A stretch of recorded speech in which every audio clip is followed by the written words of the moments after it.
ஸ்ரீ ஸ்ரீ மகாபூர்ண குரவே நமக. ஸ்ரீமதே ராமானுஜாய நமக. வால்மீகி ராமாயண வச்சனம். ஆரண்ய காண்டம். சர்க்கம் 18.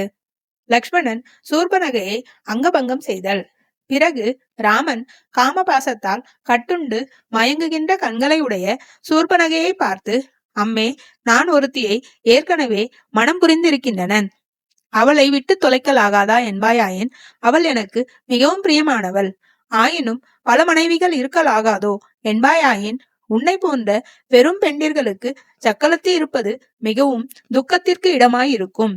இதோ சதாச்சாரமும் அழகும் உடைய என் தம்பி லக்ஷ்மணன் இருக்கிறான். அவனுக்கு இப்பொழுது இவ்விடம் மனைவி இல்லை. மிகவும் பராக்கிரமசாலியான இவன் வெகு நாளாய் மனைவியின் சுகத்தை அனுபவிக்கவில்லை.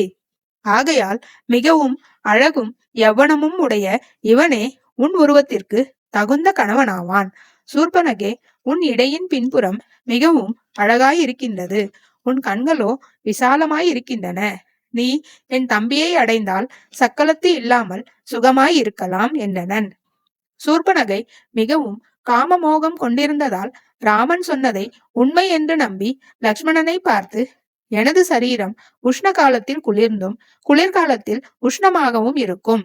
நான் கணவனுக்கு உண்மையாக நடந்து உத்தம மனைவியாயிருப்பேன். நான் உன் அழகுக்கு தகுந்த மனைவியாயிருக்கின்றேன்.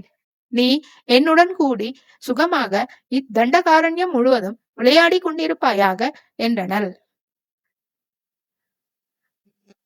லக்ஷ்மணன் புன்னகை தோற்ற அவ் அரக்கியை நோக்கி, தாமரை பூவை போன்ற தேக காந்தி உடையவளே, நானோ ராமனுக்கு வேலைக்காரன். நீ எனக்கு மனைவியானால் என்னை போல் நீயும் வேலைக்காரியாக நேரிடும். இன்னனம் வேலைக்காரி ஆவதற்கு ஏன் விரும்புகின்றனை?